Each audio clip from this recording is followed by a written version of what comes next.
రక్త సంబంధాలు మాటలు తేడా రానంత వరకే రక్త సంబంధాలు.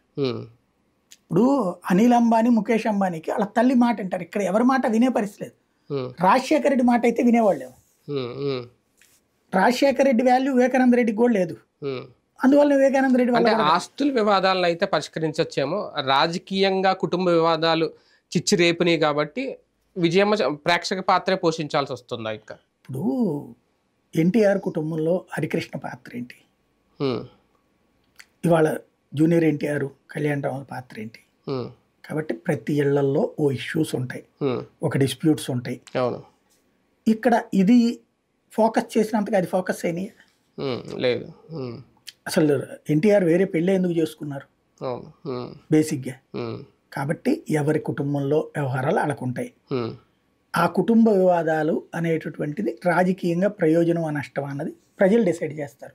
ప్రస్తుతం నష్టపోయాడు జగన్మోహన్ రెడ్డి, అందుకని కలిసిపోతాడా? కలిసిపోవాలంటే ఎవరు తగ్గాలి? ఇద్దరు క్యారెక్టర్లు తగ్గే క్యారెక్టర్లు కాదు. అమ్మాయి రూట్లో చూస్తే అమ్మాయిదే న్యాయం అనిపిస్తుంది, అబ్బాయి రూట్లో చూస్తే అబ్బాయిదే న్యాయం అనిపిస్తుంది, భారతి రూట్లో చూస్తే భారతదే న్యాయం అనిపిస్తుంది, విజయమ్మ రూట్లో చూస్తే విజయమ్మదే న్యాయం అనిపిస్తుంది. కుటుంబాలలో మనకి ఎవరి రూట్లో అంటే ఈ ప్లేస్లో నేనుంటే అని ఆలోచిస్తే వాళ్ళదే కరెక్ట్ కదా అనిపిస్తుంది.